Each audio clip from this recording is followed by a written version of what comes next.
The iron shackles bit into Ghara's wrists as rough hands dragged her through the muddy main street of Milford. And she knew without doubt that these humans meant to kill her. She had seen it before in other border towns, when orcs were caught wandering too close to human settlements. The trial was merely ceremony, a performance to justify what they had already decided. The crowd that gathered now, faces twisted with fear and hatred, confirmed what she already understood.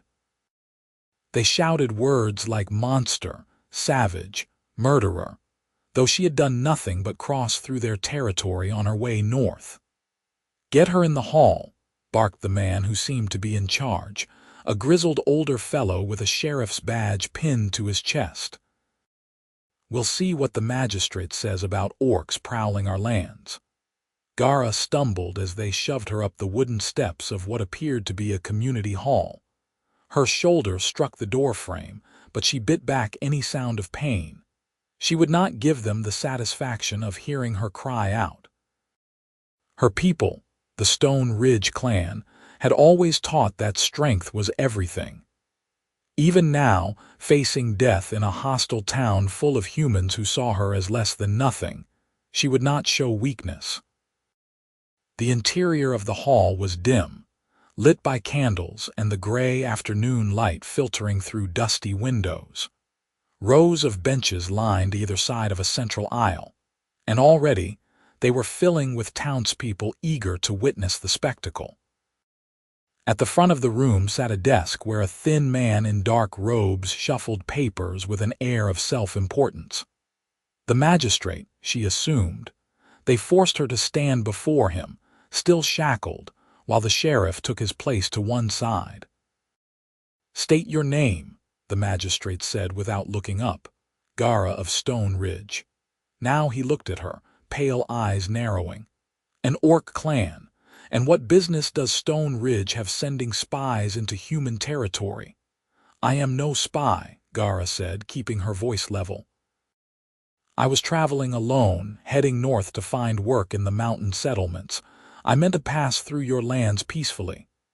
"Peacefully," the magistrate repeated, his tone dripping with skepticism. "Sheriff Garrick, tell us how you found this creature." The sheriff stepped forward, chest puffed out like a rooster. "She was spotted near the Hendricks farm yesterday evening, lurking by the well. When we went to investigate this morning, we found her camped in the old willow grove, bold as brass, with weapons and supplies. Clear as day she was planning something." "I was resting," Ghara said. "I had been walking for 2 days straight, and my weapons are for protection on the road, nothing more." "Protection," scoffed a woman from the crowd. "From what? The sheep she planned to slaughter." Laughter rippled through the hall, ugly and sharp. Ghara's jaw tightened, her small tusks pressing against her lower lip. She wanted to rage at them, to tell them exactly what she thought of their mockery and prejudice, but she knew it would only seal her fate faster. The magistrate raised a hand for silence. "The fact remains that an orc was found within our town limits, armed and without permission to be here. The Treaty of 1242 clearly states that orc passage through human lands must be approved and documented. Do you have such documentation?" Ghara's heart sank. She had not known about any treaty, any requirement for papers. "No, I did not know such a thing was needed. Ignorance of the law is no excuse." The magistrate folded his hands on the desk before him. "Furthermore, there have been reports of livestock theft in the past week. 3 chickens from the Morrison farm, a young calf from the Danes' place, and now we find an orc in our midst. The connection seems rather obvious." "I stole nothing," Ghara said, her voice rising despite her best efforts to remain calm. "I have my own supplies, my own coin earned from honest work in the Southern Territories. I have no need to steal from anyone." "The word of an orc," the magistrate said dismissively. "We all know your kind cannot be trusted. Violence and thievery are in your very blood." The word stung more than Ghara wanted to admit. She had heard such things all her life, growing up in a world where humans and orcs existed in uneasy proximity, separated by mistrust and old hatreds. But hearing them spoken so casually, as accepted fact, made her feel suddenly small and powerless. "I propose a sentence of imprisonment," the magistrate continued, "followed by deportation back to orc lands with a warning never to return. Unless, of course, evidence of theft or violence can be proven, in which case the sentence would be significantly more severe." Significantly more severe, Ghara knew, meant execution. And in a town like this, hungry for a scapegoat and already convinced of her guilt, finding such evidence would be trivially easy. A few false witnesses, some convenient discoveries, and she would hang before sunset. She looked around the hall, searching desperately for any hint of sympathy, any face that might question this farce of justice. But all she saw were closed expressions, hostile eyes, mouths set in grim lines. These people had already decided what she was. The magistrate picked up a gavel. "Unless anyone present has reason to contest this judgment or wishes to speak on behalf of the accused, I will now—" "I do." The voice came from the back of the hall, quiet but clear. Every head turned. A man stood near the door, tall and broad-shouldered, with work-worn hands and the weathered face of someone who spent his days under the sun. He wore simple farmer's clothes, brown trousers and a faded blue shirt, and his dark hair was overdue for a cut. But it was his eyes that caught Ghara's attention, gray-green and steady, meeting hers for just a moment before turning to the magistrate. "Quinn Northwood," the magistrate said, sounding annoyed. "This is not your concern." "I think it is," Quinn said, walking slowly down the aisle. His boots made soft sounds on the wooden floor. "Seeing as how I'm the one who had the calf go missing." A murmur ran through the crowd.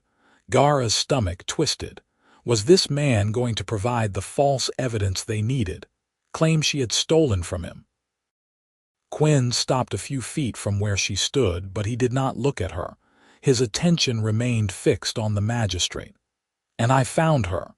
This morning, before sunrise. The calf, I mean.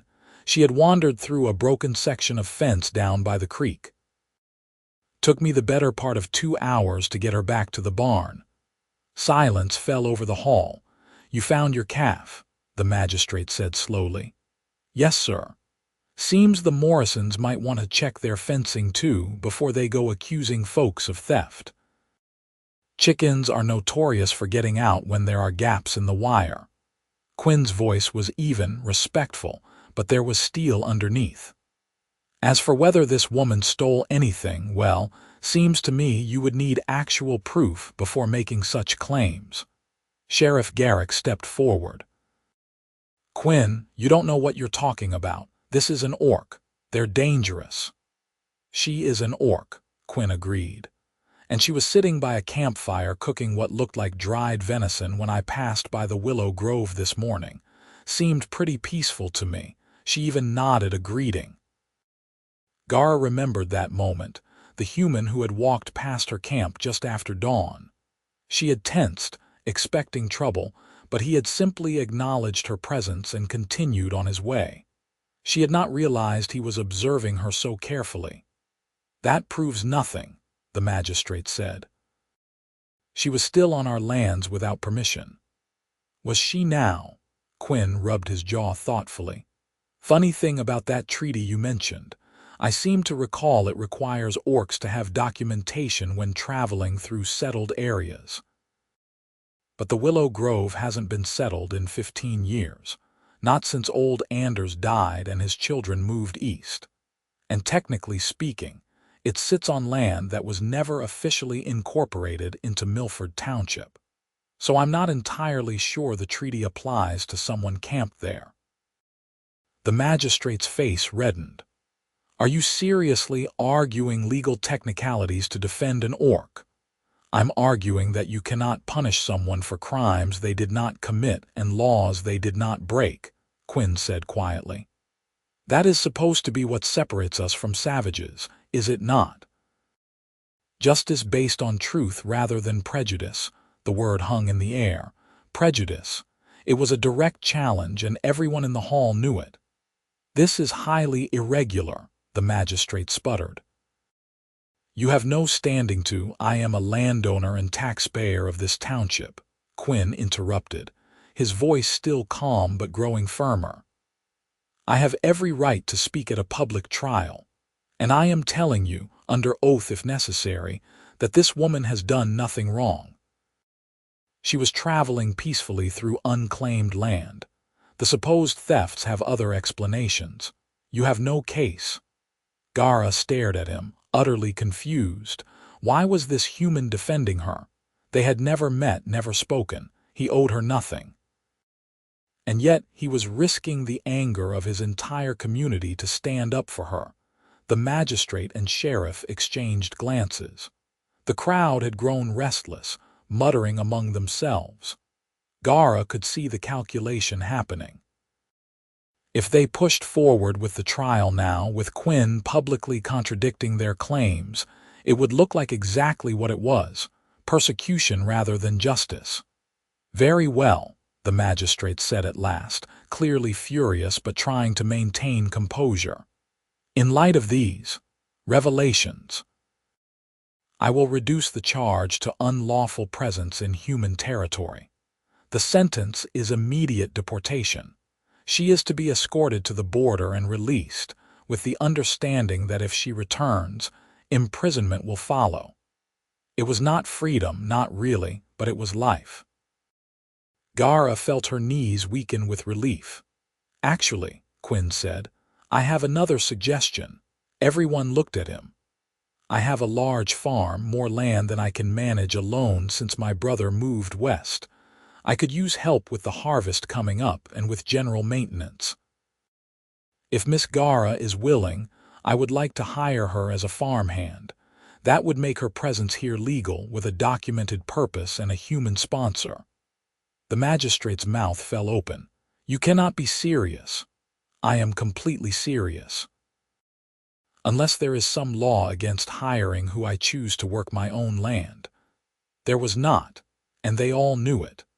The magistrate looked like he wanted to argue, but legally Quinn had outmaneuvered him. If a citizen chose to employ an orc and the orc had a legitimate reason to be in human territory, the treaty allowed it. This is madness, Sheriff Garrick said. Quinn, think about what you are doing. The town will what? Quinn turned to face him directly. Run me out for hiring help. I have lived here my whole life, same as you. My family helped found Milford. I think I have earned the right to make my own decisions about my own farm. The sheriff had no answer to that. The magistrate slammed his gavel down. Fine. The orc is released into the custody of Quinn Northwood. She is to remain on his property and report weekly to the sheriff's office. Any violation will result in immediate arrest and the original sentence being carried out. This trial is concluded. The crowd erupted in angry voices, but the magistrate was already gathering his papers and leaving. The sheriff unlocked Ghara's shackles with rough, resentful movements, then stepped back as if afraid she might attack him.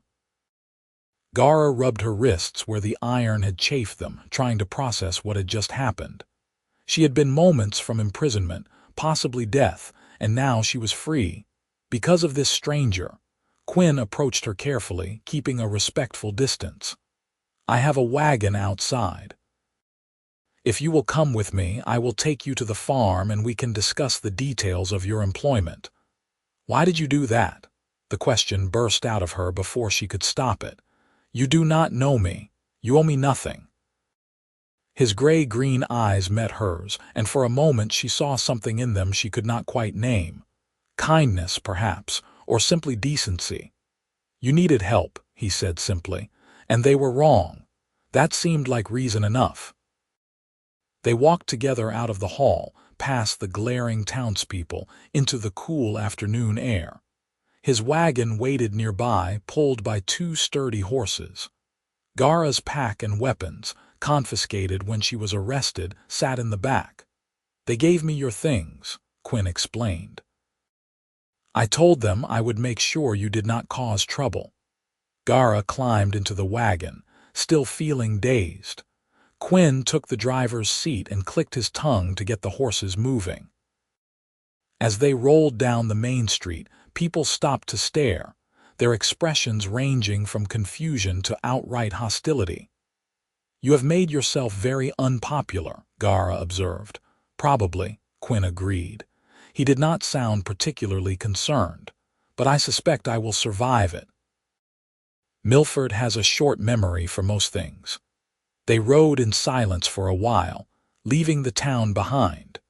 The road wound through fields of wheat and corn, past scattered farmhouses and grazing cattle. The land here was gentle, rolling hills and copses of trees, with mountains visible in the blue distance. It was beautiful in a way that made Ghara's chest ache. She had been traveling so long, always moving, never staying anywhere long enough to feel safe. "I should tell you," Quinn said eventually, "that I was not entirely altruistic back there." Ghara looked at him. No, I do genuinely need help on the farm. It is a big property, and I have been struggling to keep up with everything alone." "You are strong. You have supplies, which suggests you can take care of yourself, and you were clearly capable enough to travel this far through dangerous territory without incident. Those are valuable qualities in a farmhand. So you saw an opportunity." "I saw someone who needed help and someone who could help me. It seemed like it might benefit us both." He glanced at her. "Of course, if you do not want the job, I will not force you. I can take you to the border as the magistrate ordered, and you can continue on your way north. The choice is yours." Ghara considered this. She had been heading north with vague plans to find work in the mountain settlements, where humans and orcs had achieved a somewhat more peaceful coexistence. But that was still weeks of travel away, and she was tired. So tired of walking, of being unwelcome everywhere she went, of sleeping with one eye open and her hand on her knife. "What would the work involve?" she asked. "General farm work. Mending fences, tending the animals, helping with the harvest when the time comes. There is a small cabin on the property, separate from the main house, where you could stay. I would pay you fair wages and provide food. In return, I would ask for honest work and that you follow the magistrate's order to check in weekly with the sheriff, at least until the town settles down." It was more than fair. It was generous, actually, considering how most humans would treat an orc. "Why are you being so kind to me?" Ghara asked. "And please do not say it is just about needing help. You could hire any human from the town without causing yourself all this trouble." Quinn was quiet for a long moment, his eyes on the road ahead. "5 years ago," he said finally, "I was a soldier. I fought in the border wars against the orc clans of the Eastern Territories. I saw terrible things and I did terrible things. And when I came home, I swore I would never again judge someone based on what they were born as rather than who they chose to be." He looked at her then, and there was old pain in his eyes. "You were traveling peacefully. You were not hurting anyone. And they were going to punish you anyway, just for existing in the wrong place. I could not stand by and watch that happen. Not again." Ghara felt something shift in her chest, a loosening of the tight knot of anger and fear she had been carrying. This man understood. He had seen the worst of what happened when people gave in to hatred and fear, and he had chosen differently. "I will take the job," she said, "and I will work hard for you. You have my word." Quinn smiled, just a small quirk of his mouth, but it was genuine. "Then welcome to Northwood Farm." The farm, when they reached it, 20 minutes later, was indeed large. Fields stretched out in all directions, golden with wheat ready for harvest. A big red barn stood near the main house, which was a sturdy two-story building with a wide porch. Various outbuildings dotted the property, and Ghara could see chickens pecking in a yard, cows grazing in a distant pasture. Quinn drove the wagon past the main house to a smaller cabin set back among a grove of oak trees. It was simple but well-maintained, with a stone chimney and glass windows. "This was where my brother lived before he left," Quinn explained as he helped her down from the wagon. "It has a bed, a stove, a table and chairs. Basic but comfortable. You can make whatever changes you like to suit yourself." Ghara walked to the cabin door, pushed it open. Inside was exactly as he had described, clean and spare but welcoming in its simplicity. After weeks of sleeping on the ground, it looked like luxury. "There is a well between here and the main house," Quinn continued, "and you are welcome to take meals with me or cook for yourself as you prefer. I usually eat around sunset if you want to join me tonight. We can discuss the work schedule and anything else you need to know." "Thank you," Ghara said, and she meant it with her whole heart. "Truly, I do not know how I will ever repay this kindness." "Work hard and stay safe," Quinn said. "That will be repayment enough." He tipped his head to her and walked back to the wagon, giving her space to settle in. Ghara stood in the doorway of the cabin and watched him drive toward the main house. Her pack sat at her feet, her weapons leaning against the wall. For the first time in longer than she could remember, she felt something that might have been hope.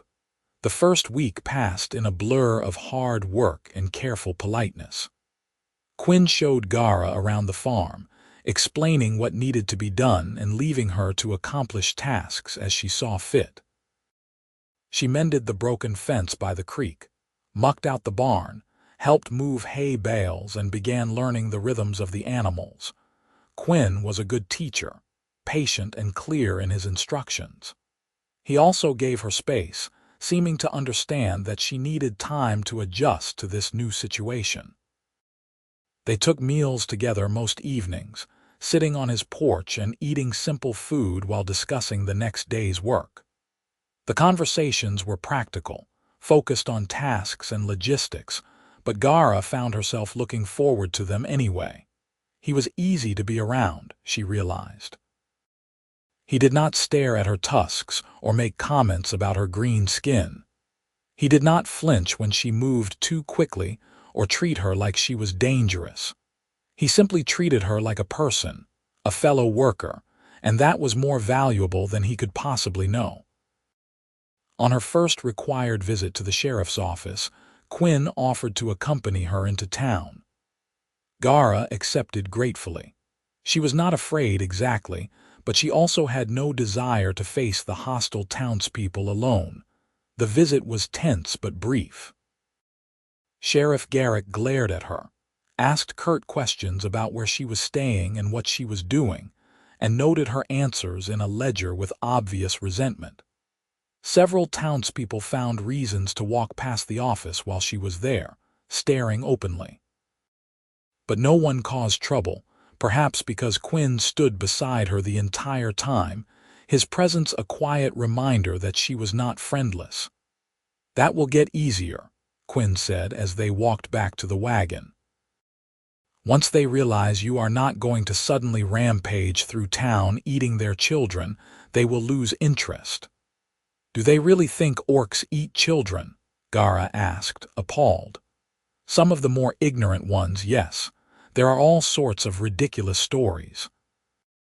I once heard someone claim that orcs file their tusks into points to drink blood more easily." Ghara touched her own small tusks self-consciously. They were not particularly sharp, just a natural part of her anatomy. "That is absurd." "Yes, well, fear makes people believe absurd things." Quinn glanced at her. "For what it is worth, I think your tusks are just fine the way they are." It was a small comment, throwaway really, but it made Ghara feel warm in a way she could not quite explain. As summer deepened, the work on the farm intensified. The wheat harvest began, and Ghara discovered that her orc strength was a considerable advantage. She could haul heavier loads than Quinn, work longer hours without tiring, and manage tasks that would have required 2 or 3 human workers. Quinn never took advantage of this, always insisting she take breaks and drink water, but Ghara could see the relief in his eyes as fields that would have taken him weeks to harvest alone were cleared in days with her help. They fell into a rhythm, a partnership that functioned smoothly because they both understood the value of honest work. Ghara found herself relaxing, letting go of the constant vigilance she had maintained for so long. Here, on this farm, she did not have to worry about being attacked or driven away. Here, she could simply be. One evening, about 3 weeks after her arrival, they sat on Quinn's porch watching the sun set over the wheat fields. The sky was painted in shades of orange and pink, and the air smelled of warm earth and growing things. "I have been meaning to ask you something," Quinn said, breaking a comfortable silence. Ghara looked at him. "Yes. Why were you really traveling north? You mentioned work in the mountain settlements, but that is a long way to go on such a vague plan." Ghara was quiet for a moment, deciding how much to tell him. "My clan exiled me," she said finally. 6 months ago." Quinn's eyes widened slightly. "Exiled? Why?" "Because I refused to participate in a raid on a human settlement." The words came out flat, emotionless, though the memory still hurt. The clan elders wanted to attack a small farming village, steal supplies and livestock. They said it was necessary, that humans would never trade fairly with us, so we had to take what we needed. But I knew that village. I had passed through it before, seen the people there. They were not soldiers or warriors, just farmers' families. I could not be part of hurting them. "So you refused." "So I refused. And the elders declared me weak, corrupted by human ideas. They said I was no longer one of them." Ghara looked down at her hands, scarred from years of work and training. "My mother tried to argue for me, but it did no good. I was given a day to leave and warned never to return." "That must have been incredibly painful," Quinn said softly. "It was, is. They were my family, my people. But I do not regret my choice. I could not live with myself if I had participated in that raid." She looked at him. "Does that make sense?" "Perfect sense. You chose your principles over belonging. That takes real courage, or stupidity," Ghara said with a bitter laugh. "I have been wandering ever since, trying to figure out where I fit in a world that does not want me." Quinn was quiet for a long moment. "You fit here," he said finally. "If you want to stay, I mean, not just for the harvest, permanently. There is enough work on this farm to justify a permanent hand, and you are the best worker I have ever had. I would be glad to keep you on." Ghara's breath caught. "You would do that? Even though it would mean continued trouble with the town. The town can learn to live with it." "And honestly, I think they already are. I went to the market yesterday and only got a few dirty looks instead of the usual dozen. People adjust." He met her eyes. "I like having you here, Ghara, not just because you are a good worker. I enjoy your company. The farm feels less lonely with you around." Something warm bloomed in Ghara's chest. "I like being here," she admitted. "I like working with you. This is the first place I have felt safe in a very long time." "Then stay." "I will, thank you." They smiled at each other, and Ghara felt something shift between them, some barrier lowering. They were not just employer and employee anymore. They were becoming friends. As summer faded into autumn, that friendship deepened. They worked side by side in the fields, gathering the last of the harvest and preparing the farm for winter. They shared meals and conversations, trading stories about their pasts and their hopes for the future. Ghara learned that Quinn had been engaged once before the war, but his fiancée had married someone else while he was away fighting. He had come home to find his life completely changed. his brother leaving for opportunities out west. His parents passed away from fever. Everything he had known rearranged. "That is part of why I value the farm so much," he explained one rainy afternoon as they sat in the barn repairing tools. "It is the one constant I have left, the one thing that is still mine, still familiar." Ghara told him about growing up in Stone Ridge, about the strict hierarchies of orc society and the constant pressure to prove strength and loyalty. "There was never room to just be yourself," she said.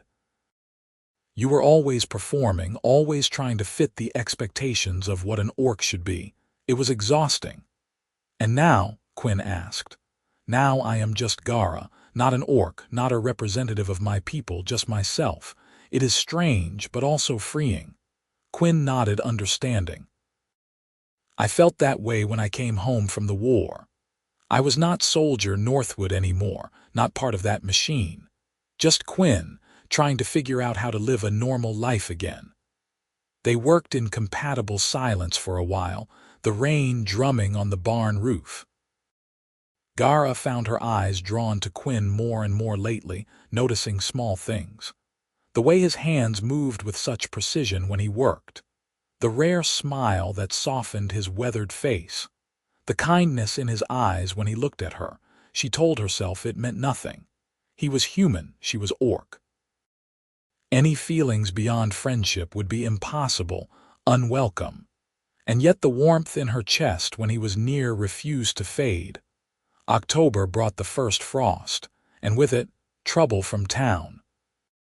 A group of young men, emboldened by drink and old prejudices, decided to make their displeasure with Quinn's choices known. They showed up at the farm one evening, loud and aggressive, demanding that he send the orc away before she brought disaster on the whole community. Ghara heard the commotion from her cabin and emerged to find Quinn standing on his porch facing down 5 men, all of them younger and angrier than they were wise. "I have told you," Quinn was saying, his voice tight with controlled anger. "What I do on my own land is my business. Ghara has done nothing wrong. She has been a model citizen. Now I suggest you all go home and sleep off whatever you have been drinking." "Model citizen," one of the men sneered. "She is an orc. They do not get to be citizens. They are animals." Ghara's hand went to the knife at her belt, but before she could move, Quinn descended the porch steps. "Say that again," he said quietly, and there was something dangerous in his tone that Ghara had never heard before. "I dare you." The young man seemed to realize he had pushed too far. He stepped back, but another of his friends stepped forward, fists raised. "We do not want her kind here, and if you cannot see that, then maybe you are not fit to be part of this community either." "If this community is defined by ignorance and hatred," Quinn said, "then I have no interest in being part of it. Now get off my land." "Or what? You will have your orc attack us. Prove everyone right about how dangerous she is," Quinn's jaw clenched, "or I will remove you myself." And unlike Ghara, who has shown remarkable restraint in the face of your insults, I am not feeling particularly patient right now. Ghara saw the situation spiraling toward violence. She stepped forward, making sure all the men could see her, hands deliberately away from her weapons. "I do not want trouble," she said calmly. "I am simply living here and working, nothing more. If my presence upsets you, I am sorry, but I have broken no laws and harmed no one. Quinn has been kind enough to give me employment, and I will not repay that kindness by bringing violence to his door." "See," Quinn said, "she is more reasonable than any of you. Now leave." The men muttered among themselves, clearly wanting to press the issue but unsure how to proceed now that Ghara had diffused the tension. Finally, the one who had spoken first spat in the dirt. "This is not over," he said. "The town will not accept an orc living among us." "The town does not get a vote," Quinn replied. "Now go, before I decide to press charges for trespassing and harassment." The men left, their departure accompanied by muttered curses and threats. Quinn watched until they disappeared down the road, then turned to Ghara. "Are you all right?" "I am fine." "Are you?" He ran a hand through his hair, visibly trying to calm down. "I am sorry you had to deal with that. Those idiots do not represent everyone in Milford." "I know. But Quinn, I do not want to cause you problems. If my being here is going to bring trouble to your door, stop," he said firmly. "You are not the one causing problems. Their prejudice is causing problems, and I will not reward their bigotry by giving in to it." He looked at her, his gray-green eyes intense. "You belong here, Ghara, on this farm in this community, whether they like it or not. I will not let them drive you away." The conviction in his voice made Ghara's heart race. She wanted to say so many things, to tell him how much his support meant, how safe he made her feel, how her feelings for him had grown into something far beyond friendship. But the words stuck in her throat. "Thank you," she managed finally, "for standing up for me. Again." "Always," Quinn said simply. They stood in the gathering darkness, the space between them feeling charged with unspoken things. Then Quinn cleared his throat and stepped back. "We should both get some rest. Tomorrow we need to finish winterizing the barn." "Yes. Good night, Quinn." "Good night, Ghara." She walked back to her cabin, her heart pounding. "Always," he had said. As if defending her was the most natural thing in the world. As if she mattered to him in a way that went beyond employer and employee, beyond even friendship. Ghara lay awake that night, staring at the ceiling and trying to make sense of her feelings. She had never expected to develop romantic feelings for a human. Her entire life, she had been taught that humans and orcs were fundamentally incompatible, that any relationship between them was doomed. But Quinn was different. He saw her, truly saw her in a way no one else ever had, and she was falling in love with him. The realization was both thrilling and terrifying. What could ever come of such feelings? Even if Quinn felt the same way, which was far from certain, the world around them would never accept it. They would face constant opposition, constant judgment. It would be a hard life. But then, Ghara thought, what life worth living was ever easy? Winter settled over the farm like a thick blanket, bringing snow and cold winds.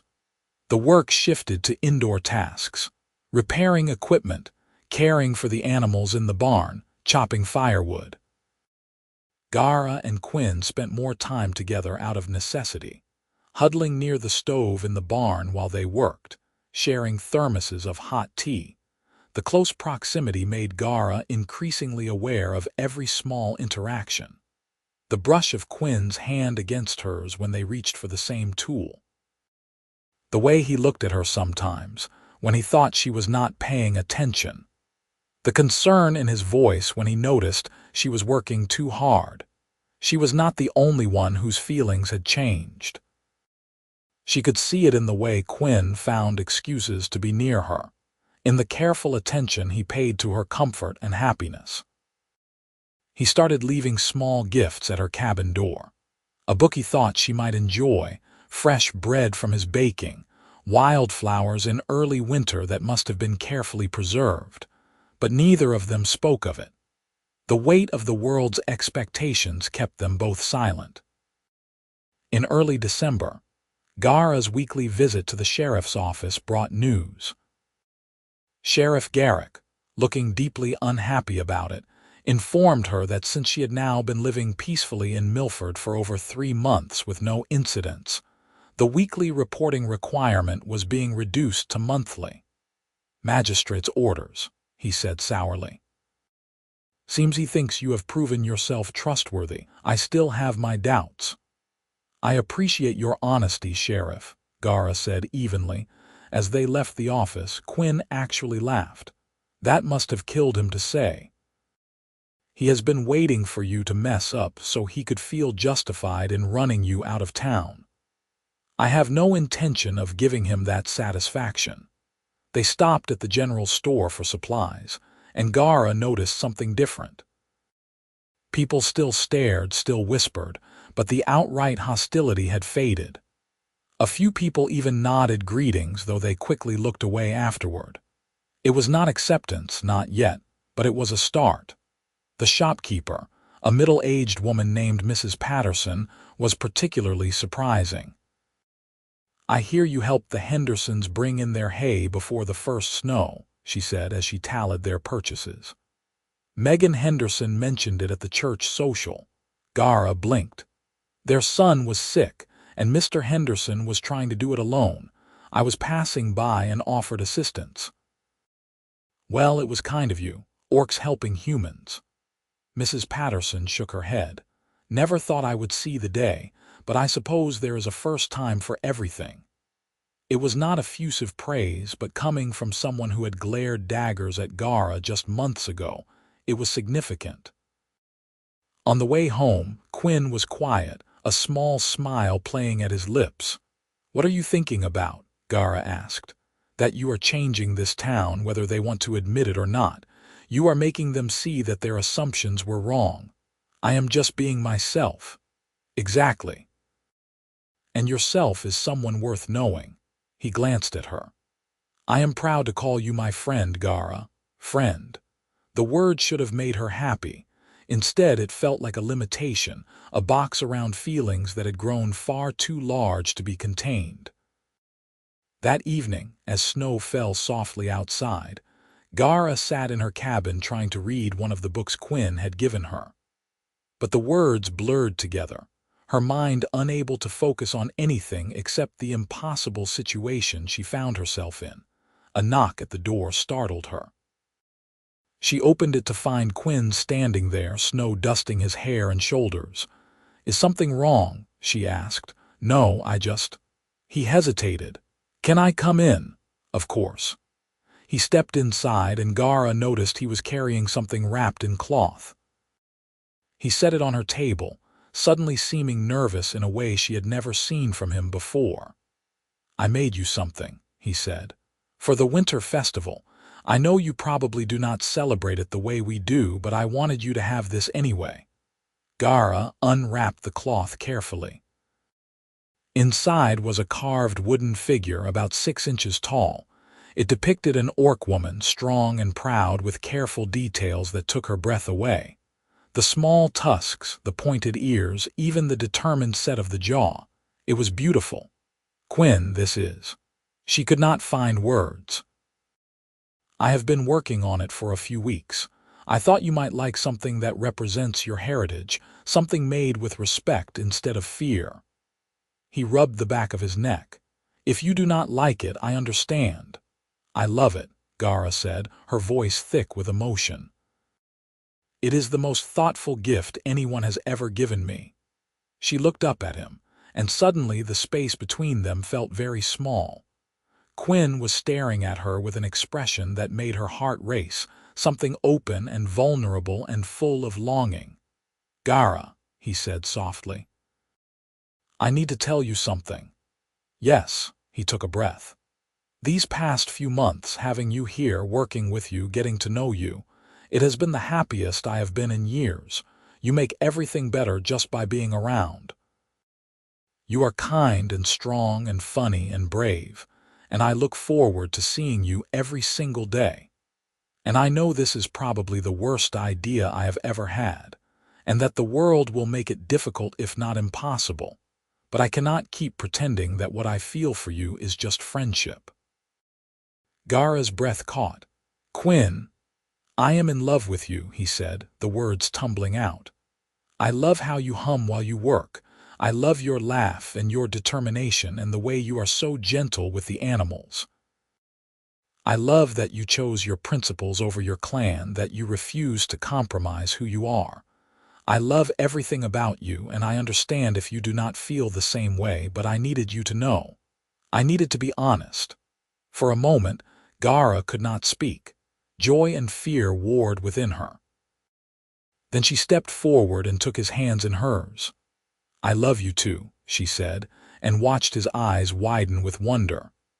"I have been trying not to because it seemed impossible, but I cannot help it. You are the kindest, most honorable person I have ever known. You make me feel safe and valued and seen. I love you, Quinn Northwood, even though I know it will be complicated." "I do not care about complicated," Quinn said, and then he was pulling her close, his arms wrapping around her. Ghara held him tight, feeling the solid warmth of him, the steady beat of his heart against hers. They stood like that for a long time, just holding each other, marveling at the fact that they were finally being honest, finally admitting what had been growing between them for months. When they finally pulled apart, Quinn cupped her face gently in his hands. "Can I kiss you?" "Yes," Ghara whispered. His lips met hers softly, carefully, as if she were something precious that might break. But Ghara was not fragile, and she deepened the kiss, showing him that he did not need to be quite so gentle. Quinn made a small sound of surprise that turned into pleasure, and his hands moved to her waist, pulling her closer. When they finally broke apart, both breathing hard, Quinn rested his forehead against hers. "I have wanted to do that for so long," he admitted. "So have I." They spent the rest of the evening talking, really talking about their feelings and their fears and what this meant for their future. It would not be easy, they both knew. The town would react badly. There might be serious consequences, but they also knew that what they had found together was worth fighting for. "Whatever happens," Quinn said as he prepared to return to the main house, "we face it together. You are not alone anymore." "Neither are you," Ghara said. They kissed again, sweet and slow, before he finally made himself leave. Ghara closed the door behind him and leaned against it, a smile spreading across her face. She was in love, and she was loved in return. It seemed like a miracle. The peace lasted exactly 1 week. Word got out, as it always does in small towns. Someone saw Quinn leaving Ghara's cabin late one evening. Someone else noticed the way they looked at each other in town. The rumors started small but grew quickly. The farmer and the orc carrying on in secret, bringing shame on the community. The magistrate called Quinn in for a meeting. Ghara wanted to go with him, but he insisted on handling it alone. "This is my fight," he said. "I will not let them blame you for my choices." He returned hours later, his face grim. "What did they say?" Ghara asked. "That my relationship with you is inappropriate and disturbing, that I am setting a dangerous precedent, that if I continue this involvement, I will be ostracized from the community." Quinn's jaw was tight with anger. "The magistrate actually suggested I might want to reconsider your employment for my own good." "Maybe you should," Ghara said quietly. Quinn looked at her sharply. "What?" "I do not want to ruin your life, Quinn. You have lived here your whole life. These are your people, your community. If being with me means losing all of that, then I lose it," Quinn interrupted. "Ghara, these people do not get to dictate who I love. They do not get to decide what is appropriate for my life. Yes, I have lived here my whole life, but what does that matter if I have to live it according to their prejudices rather than my own heart? But you would be giving up so much. I would be giving up people who only accept me on their terms. That is not real community. Real community accepts you as you are." He took her hands. "You are more important to me than their approval. You are worth more than their narrow-minded judgments, and I will not let them bully me into losing you." Ghara felt tears prick her eyes. "You are remarkable." "I am stubborn," Quinn corrected with a slight smile, "and apparently terrible at taking hints, but I am also completely certain about this, about us." They held each other, drawing strength from their connection. Whatever storm was coming, they would weather it together. The storm arrived 3 days before the winter festival. A formal petition was delivered to Quinn, signed by 24 townspeople, demanding that he dismiss Ghara and never hire another orc. It threatened social and economic consequences if he refused. No one would trade with him. No one would help with his harvests. He would be excluded from town functions. Quinn read the petition once, then walked straight to the fireplace and threw it in. "What are you doing?" Ghara asked, alarmed. "Giving them my answer." He watched the paper burn. "They do not get to make demands of me. This is my land, my life, my choice. If they want to shun me, let them. I will manage." But managing proved harder than he anticipated. When Quinn went to town to sell grain, the mill owner refused his business. The general store would not extend him credit, forcing him to pay cash for everything. At church, people turned their backs when he entered. Ghara watched him bear these insults with quiet dignity, but she could see the toll it took.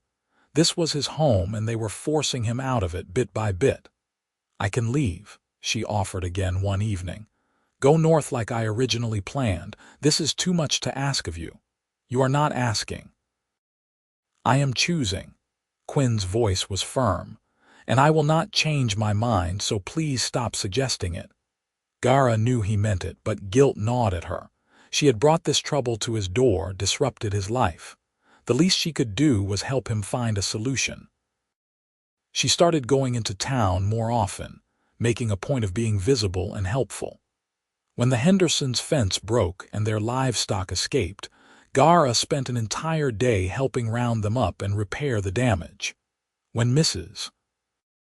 Patterson slipped on ice outside her shop, Ghara was there to help her up and make sure she was not injured. When a fire broke out in one of the barns on the edge of town, Ghara was among the first to arrive with buckets, working alongside humans to save the building. Slowly, grudgingly, opinions began to shift. It was hard to maintain hatred for someone who kept showing up to help, who proved herself useful and kind over and over. A few people started to thaw, offering cautious thanks or brief conversations. But the core opposition remained strong, led by the magistrate and sheriff who saw Ghara's presence as a challenge to their authority. They continued to spread rumors and encourage boycotts of anyone who dealt with Quinn. The breaking point came on the night of the winter festival. Traditionally, the whole town gathered in the square for music, food, and celebration. Quinn had always attended, but this year he told Ghara he planned to stay home. "I will not subject you to their hostility on what is supposed to be a festive occasion," he explained. "Or you will not subject yourself to their rejection," Ghara said gently. Quinn looked away. "Perhaps both." Ghara made a decision. "Then we go together and we show them that we will not be ashamed. We have done nothing wrong, Quinn. We fell in love. That is not a crime, no matter what they think. They will make a scene. Let them. I am tired of hiding. I am tired of pretending that what we have is something to be ashamed of. If we are going to build a life together, we need to stand up for it." Quinn studied her face, then slowly smiled. "You are right. You are absolutely right. We have nothing to apologize for." They dressed carefully that evening, wanting to look their best. Ghara wore a dark green dress that Quinn had surprised her with, claiming he saw it in a shop and thought of her. Quinn wore his best shirt and jacket. Together, they walked into town as the sun set, heading for the square where lanterns already glowed and music drifted on the cold air. Their arrival caused an immediate stir. Conversation stopped. People stared. The music faltered for a moment before continuing. Quinn took Ghara's hand and walked straight into the center of the square, refusing to slink around the edges. He nodded greetings to people, his posture straight and confident. Ghara matched his energy, keeping her head high. The magistrate appeared, his face red with anger. "Northwood, what do you think you are doing?" "Attending the winter festival as I do every year," Quinn said calmly. "Is there a problem? You know very well there is a problem. Bringing that creature here, flaunting your inappropriate relationship." "Her name is Ghara," Quinn interrupted, his voice sharp. "And there is nothing inappropriate about two adults caring for each other. The only problem I see is your continued insistence on treating her as less than human. She is not human. No, she is orc. And she is also kind, hardworking, brave, and someone I love. Those things are not mutually exclusive. A crowd had gathered now, everyone listening to this confrontation. Ghara saw some faces filled with hostility, but others looked uncertain, even sympathetic. Sheriff Garrick pushed forward. "This is unseemly, Quinn. You are embarrassing yourself and the town." "I am standing up for what is right," Quinn replied. "What is truly embarrassing is how this town has treated Ghara. She has done nothing but help people, work hard, and live peacefully. And in return, you have subjected her to suspicion, hostility, and discrimination. That is what is unseemly." "We do not have to accept orcs in our midst," someone shouted from the crowd. "Actually, you do," Quinn shot back. "The treaty allows for orcs to work in human territories with proper documentation. Ghara has that. She has broken no laws. Your problem is not legal, it is moral. You are afraid of what is different, so you lash out at it." "We have every right to be afraid," the magistrate sputtered. "Orcs are dangerous." Before Quinn could respond, a new voice spoke up. "Is she?" Everyone turned to see Michael Henderson stepping forward, the man whose "Hey Ghara" had helped with. "Is she dangerous?" "Because she helped my family when we needed it, and she was nothing but polite and hardworking. My son was sick, I was desperate, and she showed up and worked harder than any two men I know. Did not ask for payment, did not make trouble, just helped because it was the right thing to do." "That is an isolated incident," the magistrate said dismissively. "Is it, Mrs.?" Patterson moved to stand beside Henderson. "Because she helped me when I fell on the ice, and she helped put out the fire at the Dale's barn, and I have seen her at market, always respectful, always paying fair prices. If she is supposed to be this terrible savage, she is doing a very poor job of it." More people were nodding now. Ghara felt a flicker of hope. A young woman stepped forward, someone Ghara recognized from town but whose name she did not know. "My grandmother says that judging people by what they are born as instead of how they act is the mark of a weak mind.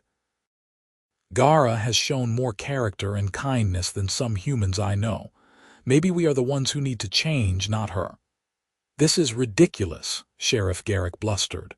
"You are all being taken in by what?" Quinn asked. "By kindness. By basic human decency extended to someone who is not human. Yes, I suppose we are, and I for one am not ashamed of it." He turned to address the whole crowd, his voice carrying clearly. "I know change is difficult.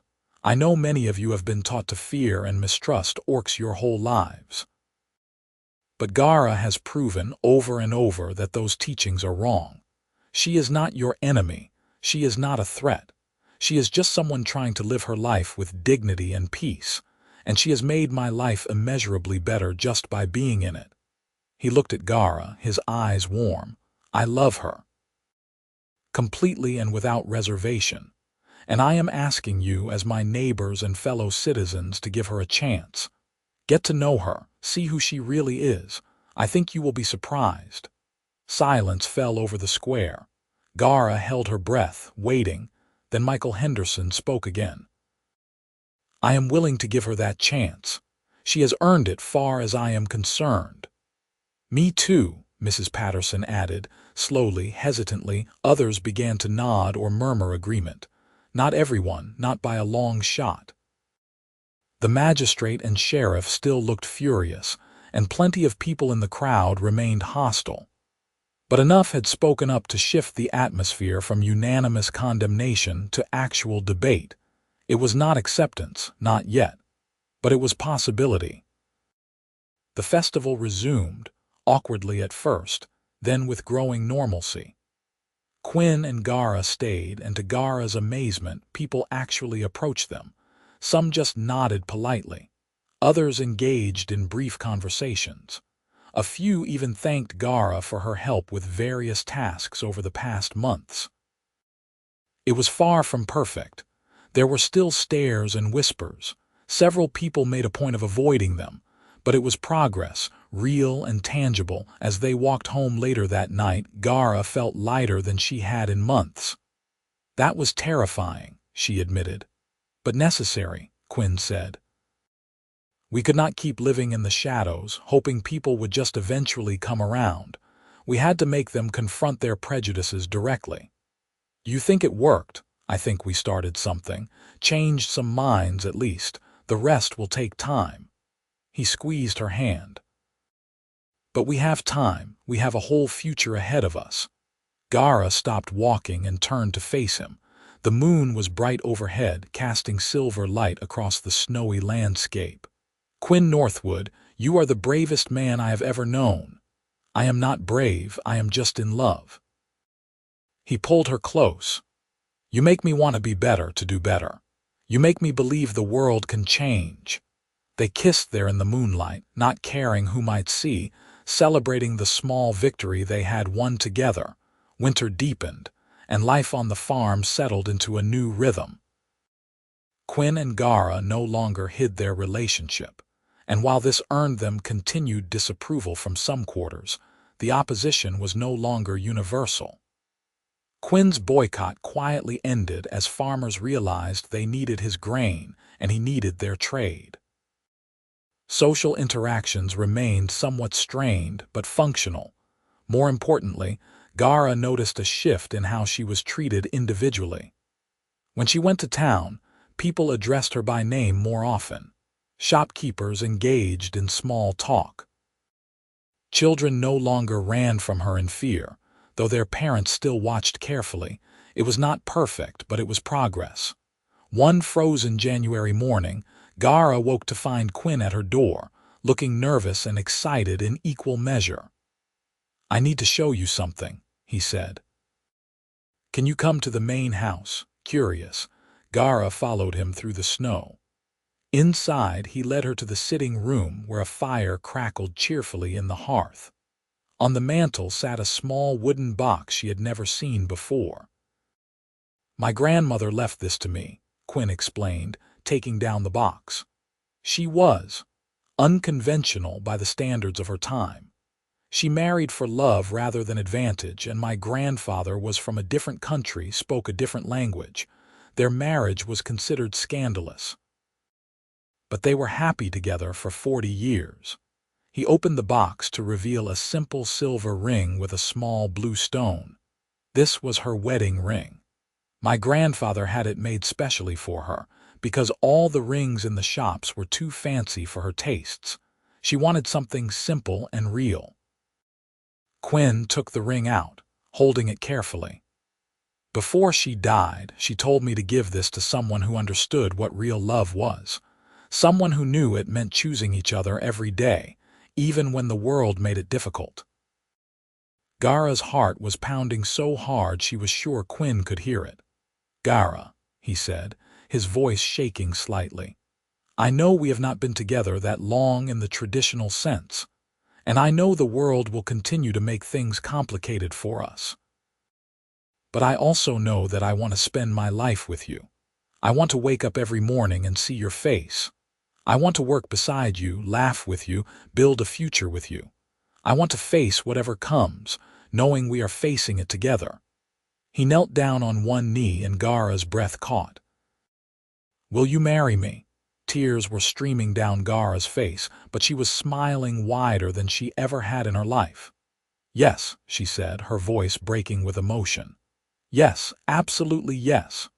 Quinn stood and slipped the ring onto her finger. It fit perfectly, the silver warm against her green skin. Then he was kissing her and she was kissing him back, both of them laughing and crying at the same time. I love you, Ghara said against his lips. I love you so much. I love you too, always. They held each other for a long time, savoring the moment. When they finally pulled apart, reality began to set in. The town is really not going to like this, Ghara said. The town can learn to deal with it. We are getting married, and that is final." Quinn's expression was determined. "Though I suppose we should figure out the legalities. I am not entirely sure what the laws are regarding marriage between humans and orcs." It turned out that the laws were complicated, as they had suspected. Technically, there was no prohibition on such marriages, but there was also no clear framework for them. After much research and several tense meetings with a lawyer in the next county over, they determined that a standard marriage contract would suffice, though it would likely be challenged and require legal defense. "Worth it," Quinn said firmly. They set a date for early spring, giving themselves time to prepare and giving the town time to adjust to the idea. The announcement of their engagement caused exactly the uproar they had expected. The magistrate declared it an affront to common decency. The sheriff muttered about societal breakdown. A few families loudly proclaimed they would never acknowledge such a union, but there were also surprising sources of support. Michael Henderson offered the use of his barn for the ceremony, saying it was big enough to hold everyone and neutral ground. Mrs. Patterson quietly mentioned that she had some white fabric that would make a lovely wedding dress if Ghara wanted help sewing one. Several younger couples in town expressed tentative approval, saying they thought it was romantic. The months leading up to the wedding were a whirlwind of preparation and continued social navigation. Ghara and Quinn worked on the farm by day and planned their future by night. They talked about everything: where they would live, how they would manage the farm together, what they would do if children came along. Would they be human or orc? Ghara wondered aloud one evening. "Does it matter?" Quinn asked. "It might to the world. Then we will teach them that what matters is who they are, not what they are. Same lesson we are teaching everyone else." He kissed her forehead. "We will figure it out together. We always do." Spring arrived with a burst of green growth and warming temperatures. The farm came alive again, and Ghara threw herself into the work with renewed energy. She was happy, truly happy, in a way she had never imagined possible. A week before the wedding, Ghara received an unexpected visitor. A young orc male appeared at the farm, looking travel-worn and nervous. He introduced himself as Drac from Stone Ridge Clan. "Your mother sent me," he said. "She wanted you to know that she has been thinking of you and that she does not agree with the elders' decision to exile you." Ghara's throat tightened. "How is she?" "Well, stubborn. She speaks of you often, though the elders forbid it." Drac glanced around the farm. "She wanted me to see how you were doing to make sure you were safe." "I am more than safe. I am happy." Drac's eyes widened when Quinn emerged from the barn. "This is Quinn," Ghara said. "My fiancé. We are getting married in a few days."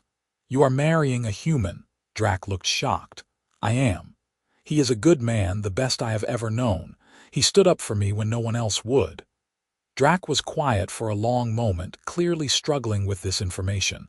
Then, slowly, he smiled. "Your mother will be pleased to hear you found someone who values you. She always worried you were too kind for clan life. Tell her I miss her. Tell her I am happy. And tell her that maybe someday, when things are different, she could visit." "I will tell her." Drac clasped Ghara's hand in the traditional orc gesture of respect. "Be well, Ghara of Stone Ridge. It seems you have found your place in the world." After he left, Quinn put an arm around Ghara's shoulders. "Are you all right?" "Yes. It is just strange, being reminded of my old life when my new life feels so different. But good different." "The best different," Quinn agreed. The wedding day dawned clear and beautiful, the sky a perfect blue and the air filled with the scent of apple blossoms. Ghara, dressed in the white gown Mrs. Patterson had helped her make, simple but elegant, with green embroidery at the hem that honored her heritage. Her hands shook as she fastened the buttons. There was a knock at the cabin door. "Come in," she called, "Mrs. Patterson entered, carrying a small bouquet of wildflowers. "I thought you might like these," she said. "They are from my garden, something for you to carry." "Thank you," Ghara said, deeply touched, "for this and for everything you have done to help." "You are welcome, dear. You have been good for this town, whether everyone wants to admit it or not, and you have been very good for Quinn. I have not seen him this happy since before the war." She adjusted Ghara's dress slightly. "Now, let us get you married." The barn was indeed packed with people when Ghara arrived. She had expected a small gathering, but it seemed like half the town had turned out, along with folks from neighboring communities who had heard about the unusual wedding. Some were there out of genuine support, others out of curiosity, but they were there nonetheless. Quinn stood at the front of the barn, looking handsome in his best suit, his eyes locked on Ghara as she walked down the makeshift aisle. The love on his face made her heart soar. They had decided on a simple ceremony, officiated by a traveling minister who had no qualms about marrying a human and an orc. The vows were traditional, promising to love and cherish each other through all circumstances, and when Quinn slipped the silver ring onto Ghara's finger and she placed a simple gold band on his, the crowd actually erupted in applause. Not everyone was applauding. The magistrate and sheriff stood at the back, their expressions sour.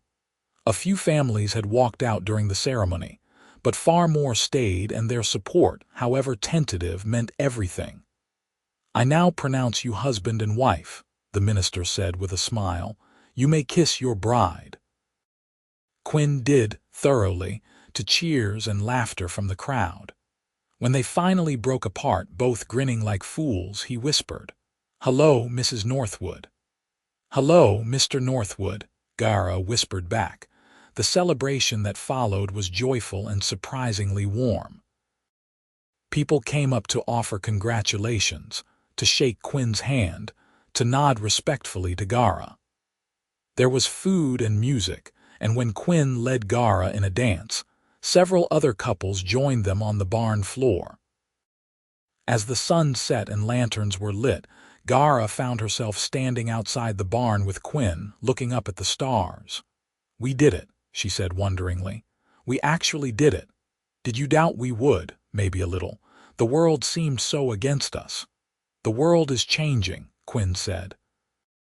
"Slowly, but it is changing, and we are part of that change." He pulled her close. "I am so glad I stood up in that hall and spoke for you. It was the best decision I ever made." "Second best," Ghara corrected. "The best was asking me to marry you. Fair point." They kissed under the stars, two people from different worlds who had found each other against all odds. Their life would not be easy. There would still be prejudice to face, obstacles to overcome, people who would never accept them. But they would face it all together, with love and determination and the growing support of a community learning to be better. As spring turned to summer, Ghara and Quinn settled into married life. They worked the farm together, now officially partners in every sense.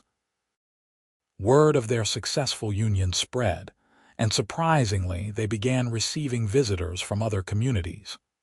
A few were other mixed couples, human and orc, seeking advice and encouragement.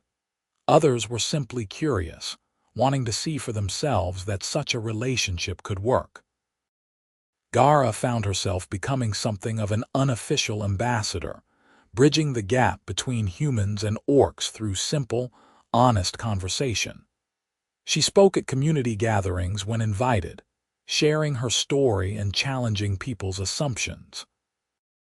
It was exhausting work, constantly having to prove her worth and humanity, but it was also rewarding when she saw minds change. Quinn supported her through all of it, standing beside her at every event, backing her up when people questioned her experiences or motives.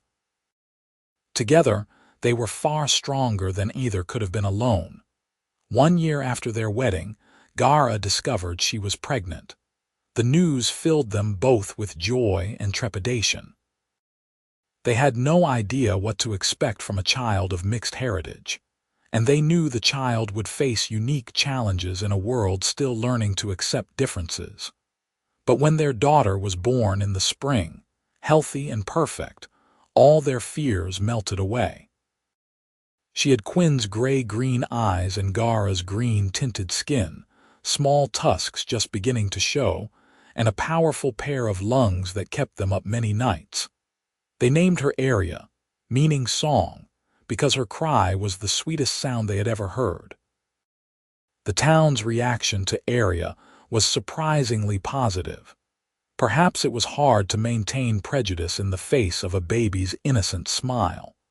Perhaps people were simply getting used to the Northwood family's unconventional nature.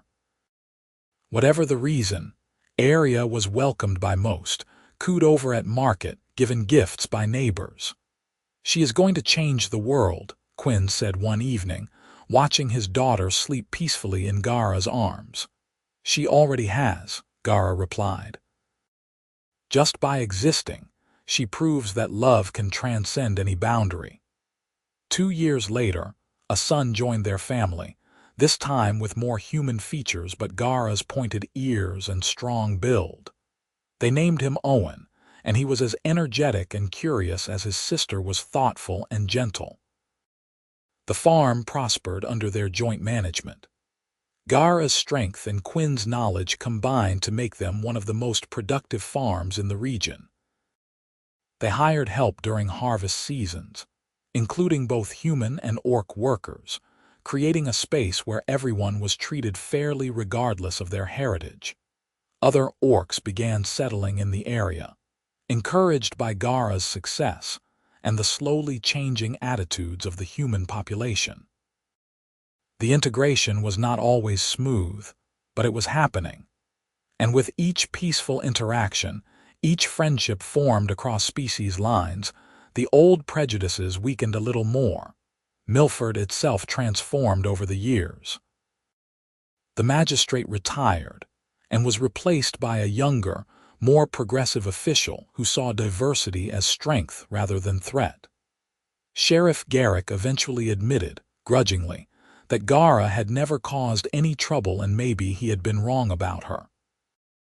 New families moved in, including several mixed couples who had heard about the community's growing acceptance. On their 5th wedding anniversary, Quinn and Ghara stood on their porch watching their children play in the yard. Arya was teaching Owen how to identify different plants, her patient voice carrying on the breeze. "You ever regret it?" Ghara asked. "Tying your life to mine, facing all the difficulty that came with it." Quinn looked at her as if she had suggested something absurd. "Never. Not for a single moment. You are the best thing that ever happened to me, Ghara. You and our children, this life we have built together. I would face 1,000 hostile towns all over again for this." "I love you," Ghara said, resting her head on his shoulder. "I love you too.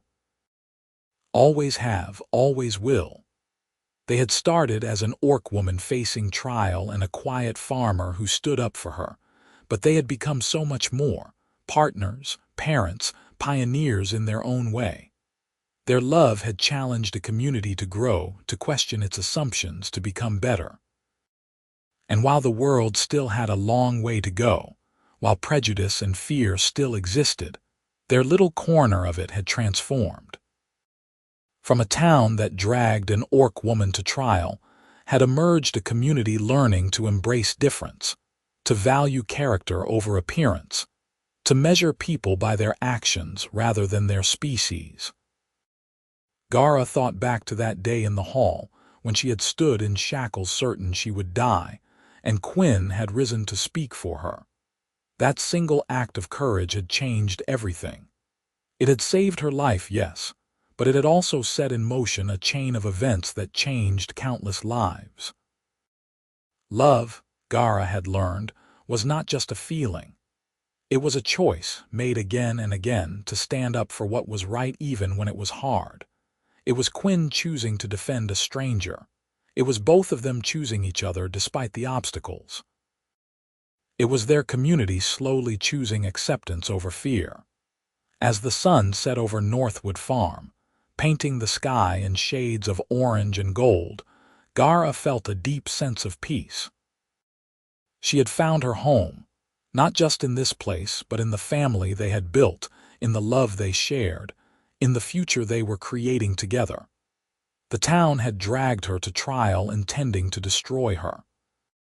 Instead, a quiet farmer had stood up and spoken, and in doing so he had given her everything: a home, a purpose, a love that transcended all boundaries, a family, a future.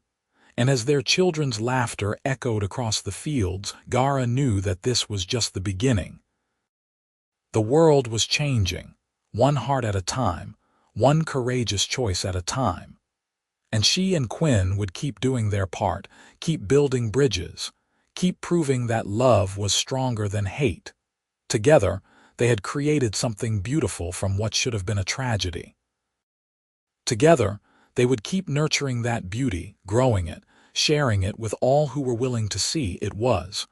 Ghara thought as Quinn took her hand and their children ran up to join them on the porch. The perfect ending. And the perfect beginning.